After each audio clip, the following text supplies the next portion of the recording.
Hello, everyone, and welcome to the show. Coming up this week, we're going to talk about the best dining locations at DVC Resorts.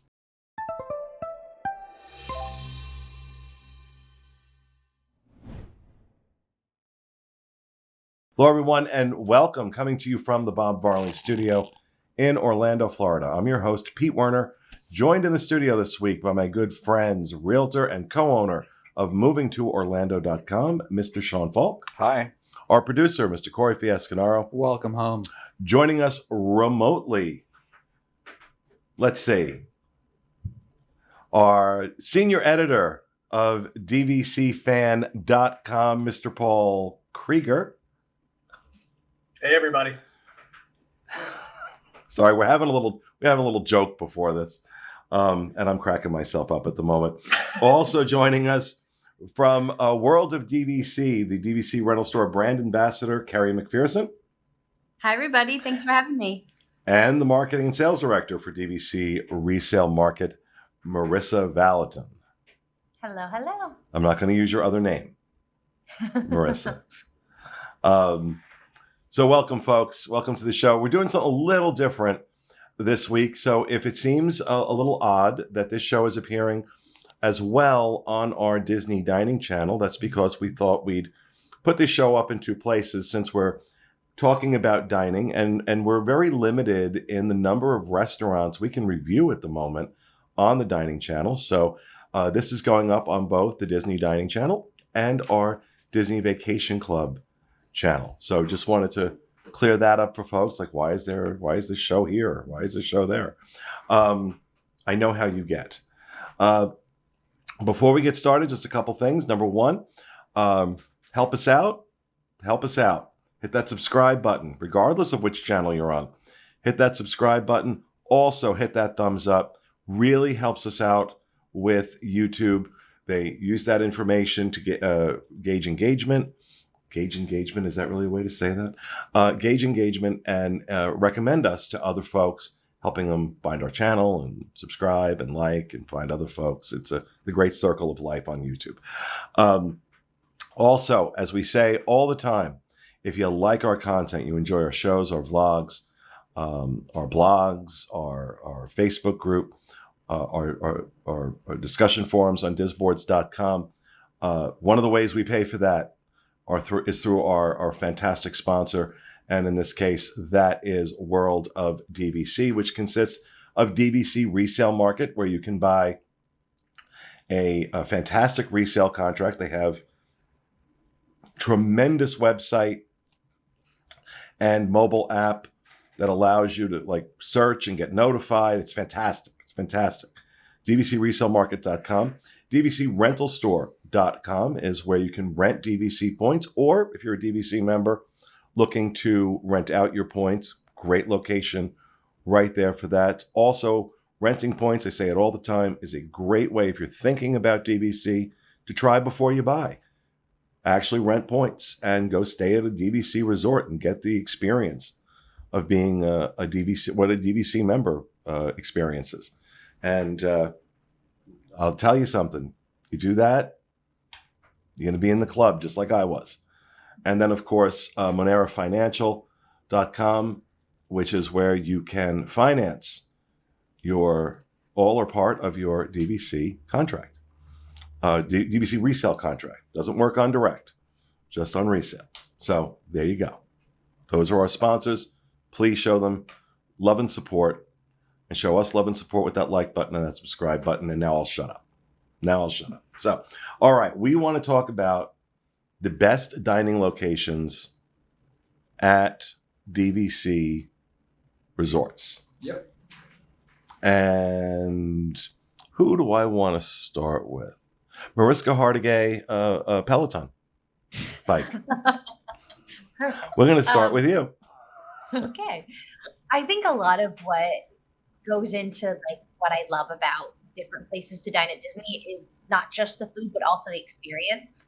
And so for us, we did dinner at California Grill one night, and it was one of those dinners where everything just went perfect, like the stars aligned. And so then I think it just sits in your memory. The food was great, but I think just the service and the experience we had just makes that restaurant for us just so high in terms of a dining location.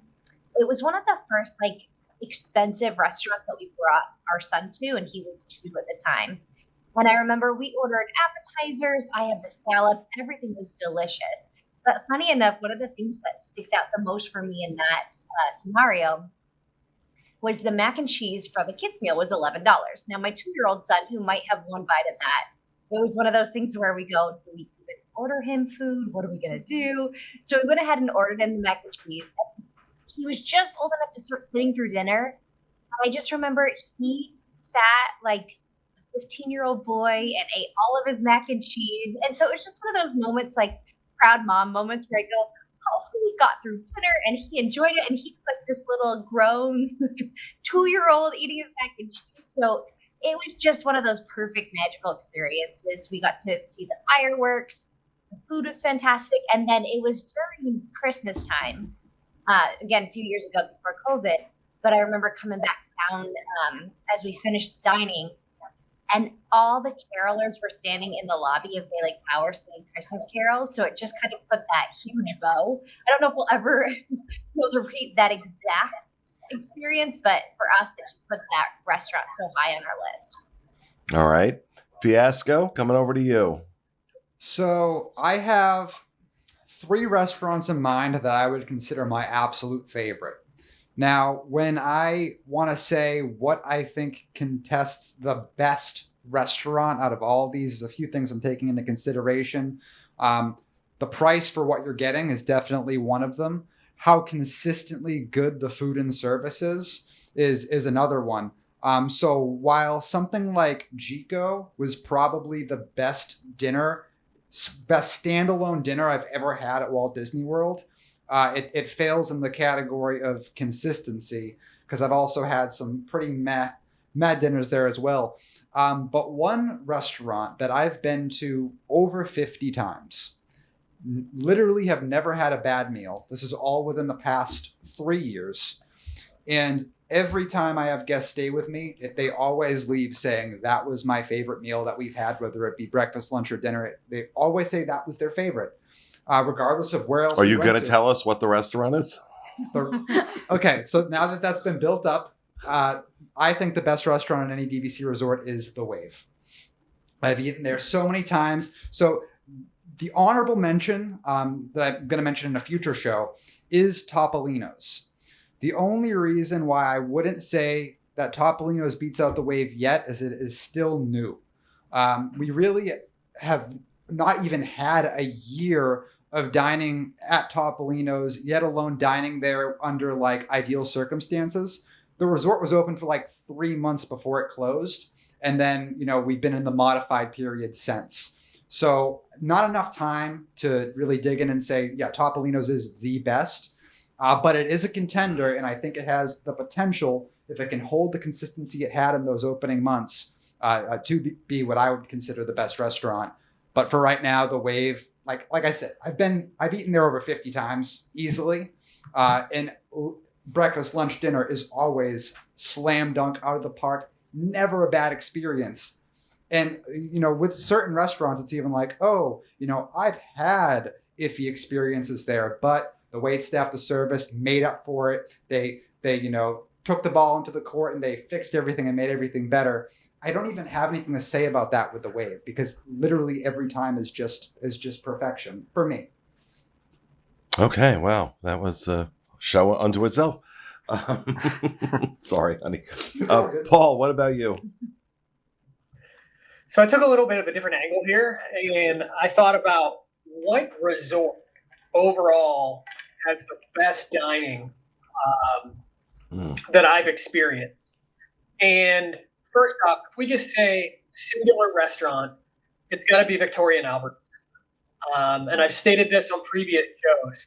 It's not just the food, it's the full experience. It's the fact that the maitre d' knows your name the moment you walk in. And it's like you've been there for years.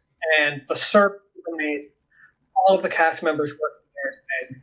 The entertainment is amazing. The harpist Elizabeth, who plays it regularly, I could have just sat there and listened to Disney tunes and the other music that she was playing for hours. And the food is next level.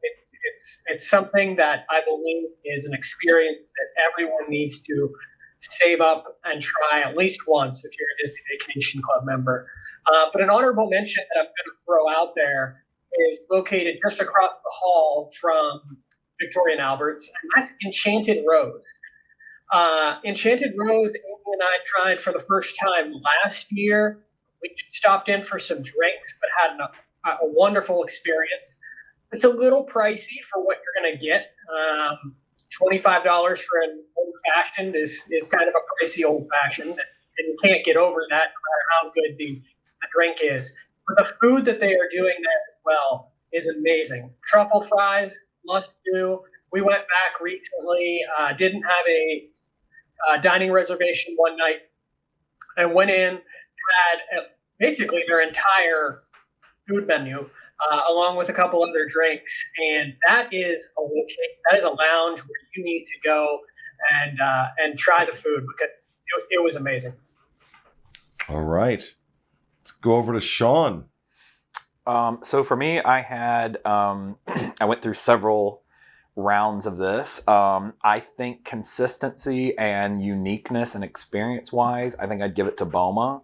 I actually am not a huge fan. Boma's not my style of food, but even when we reviewed it, I gave it a 10 out of 10 because it is very good quality. It's a very good variety. It's very good experience, atmosphere. It literally ticks every single box.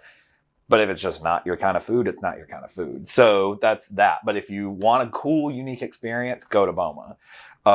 I think a good blend. The dinner at Makahiki out in Aulani is amazing. I'm a big seafood fan, and they have amazing seafood, and they have unlimited sushi and unlimited crab legs and oysters and crab claws and all that stuff. So that's really appealing to me. Not to mention the character interaction is as good as you're going to get anywhere. The outdoor-indoor dining mix is really cool. Great experience. I know Alani's kind of its own animal here, and a lot of people haven't been. Qualifies. But it's great. But I will say, I think my number one, based on consistency, and I don't believe it ever comes up on DVC shows or anything, is probably going to be Napa Rose. Out at the Grand Californian. I have never had a bad meal there, and I've gone several times with the Diz. I have gone on my own and eaten there. Even the last time I was there, I think there was like 8 of us that were there, and it was like me and my friends and family that locally live there. And so when I go out to California, my family that lives in LA, they'll usually drive down and meet, and we go to Napa Rose, and it is the best experience, and everybody in there knows what they're talking about. I'm not a big wine drinker, but immediately they're like, oh, based on what you're getting, I can get you a wine that you will like that will pair with that. And I'm like, good luck, because like I just don't like wine.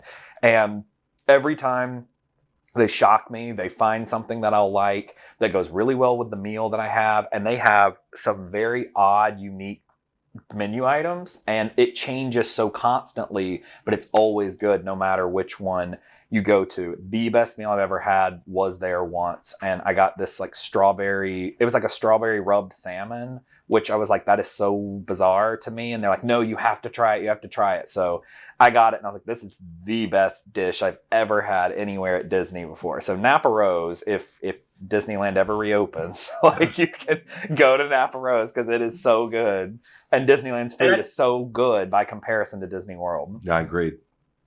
I think it's worth pointing out as well for people that haven't been to Disneyland that Napa Rose, a lot of what they are doing at Napa Rose is what I believe that they've tried to sort of replicate at California Grill. So, I mean, that's why both of those restaurants are very good. Yeah. All right. What about you, Marissa? Oh, we did Marissa. Sorry. Kerri. Kerri. Yes. Although I know Marissa could continue to talk more because this is a hard question, Pete. Because there's so many fabulous restaurants with Disney, but I kind of took it in 2 different directions. So we had a Thanksgiving meal at California Grill, and I know Marissa just spoke about California Grill, but between the cast members, the service, the food, which was just a turkey dinner, let's to be honest, but it was spectacular. But then they said, come back up tonight and you can watch the fireworks from the balcony, which we didn't expect that to happen. And so it was my whole family, and we had other arrangements that night to go have dessert with some friends that we canceled because we said we're gonna take them up on that. And it was so easy to just get right back up and see fireworks on Thanksgiving night from the balcony there. So I always think California Grill is so special for any special occasion, and the food is so good. But when I think of kind of that everyday Disney Vacation Club meal, you go to Olivia's at Old Key West. And it's such a nostalgic throwback, with all the pictures of members up on the wall. I still think they have some of the best breakfast on property, and I'm not a big breakfast eater, but we've gone breakfast, lunch, and dinner, and the service is always fantastic. The food is wonderful, and it just kind of feels a little bit old school to us. And we love that, so we love the fancy California Grill, but for our everyday, we choose Olivia's, which is fantastic. Okay. I have to echo what Sean said. Makahiki out at Alani is phenomenal. And I don't eat seafood, and I thought that dinner buffet was fantastic, absolutely fantastic. Was really surprised. Even now, it's a prefix, and it's even better than it used to be as a buffet. That's tremendous. And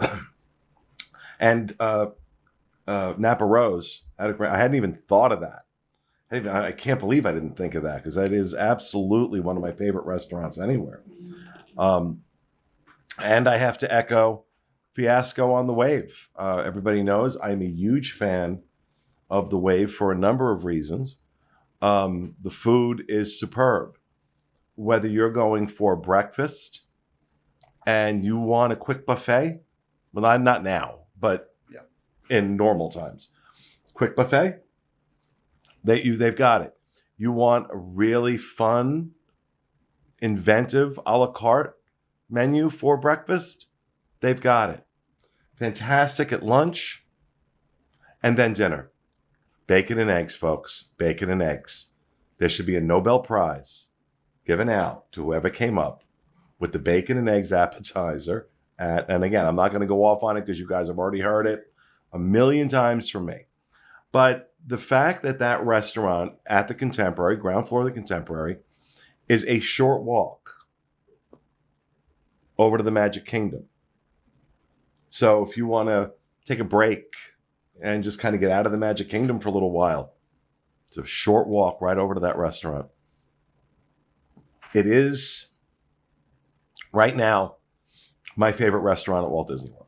I don't think I've said that. I've given it that. Yeah, I always time. thought you were going to say Flying Fish. Flying Fish is also on my list, but the breakfast, lunch, and dinner, proximity to the Magic Kingdom, and the fact that I always find myself wanting to go there.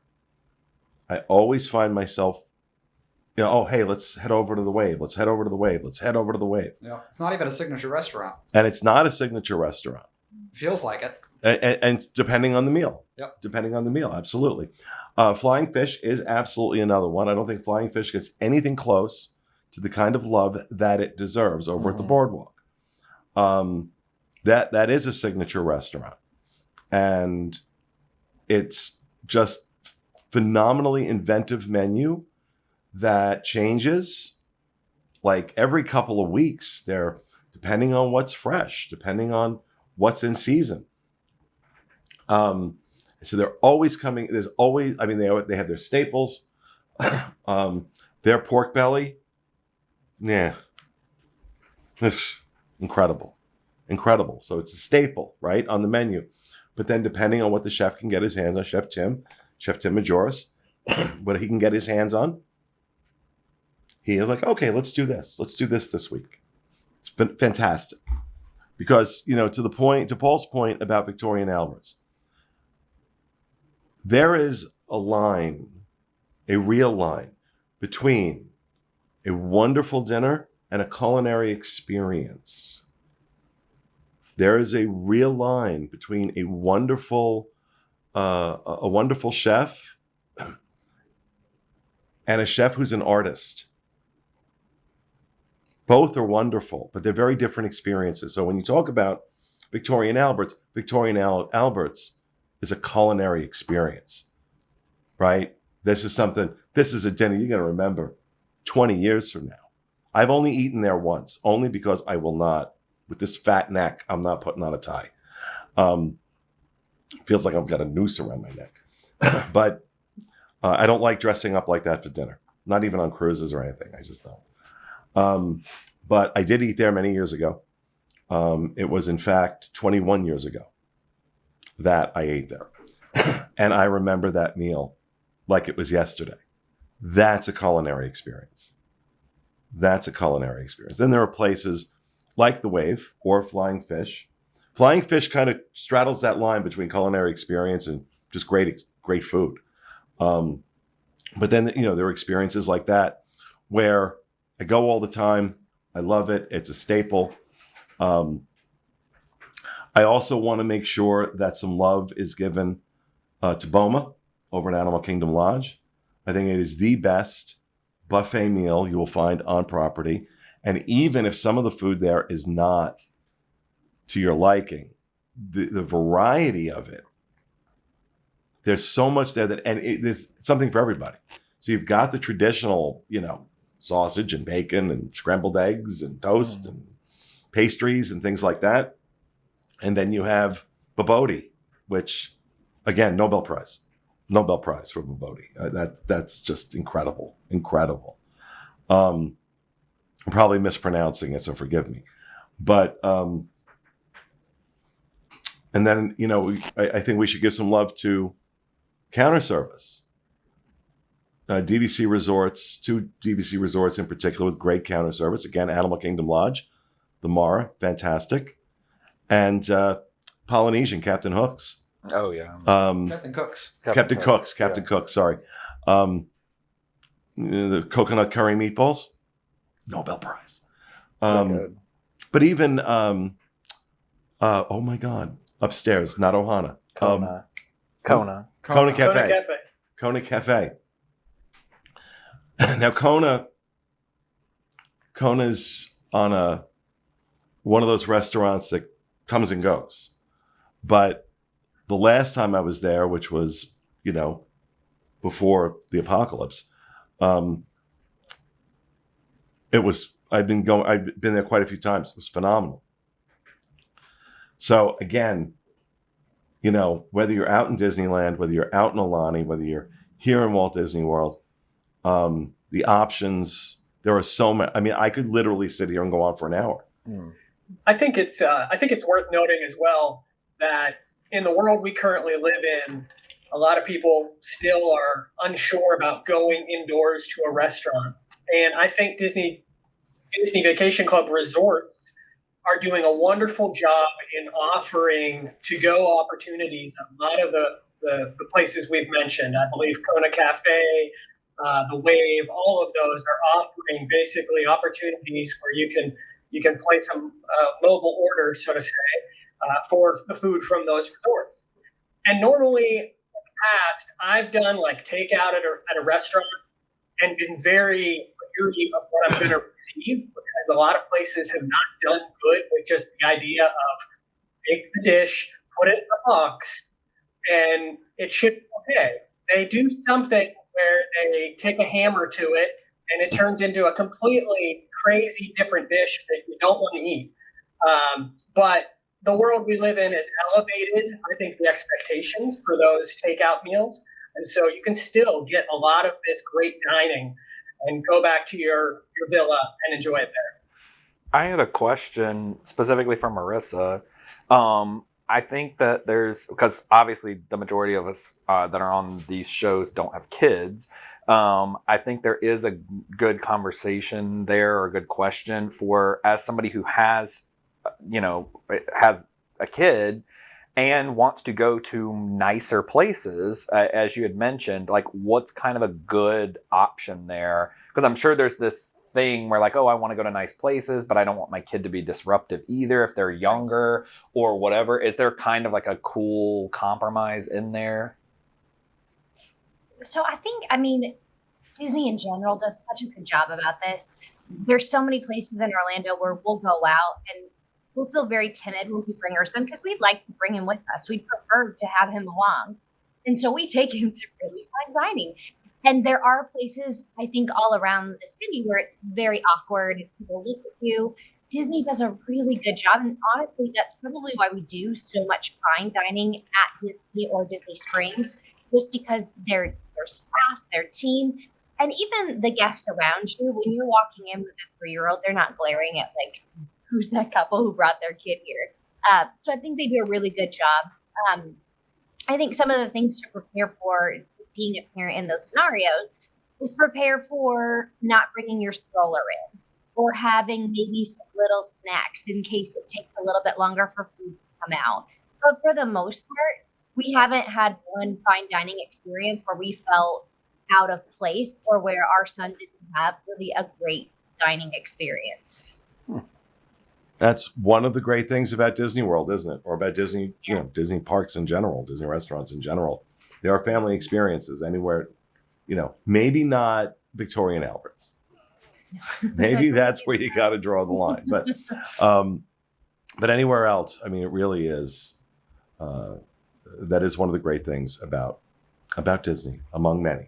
So, all right. Well, Kerri and Marissa, thank you so much for joining us. Just a reminder, support our sponsors, World of DVC, DVCResaleMarket.com, DVCRentalStore.com, and MoneraFinancial.com. And thank you guys for joining us. Thank you, Paul. Thank you, Fiasco. Thank you, Sean. And thank you for being with us. We'll see you again next week with another edition of the DVC Show.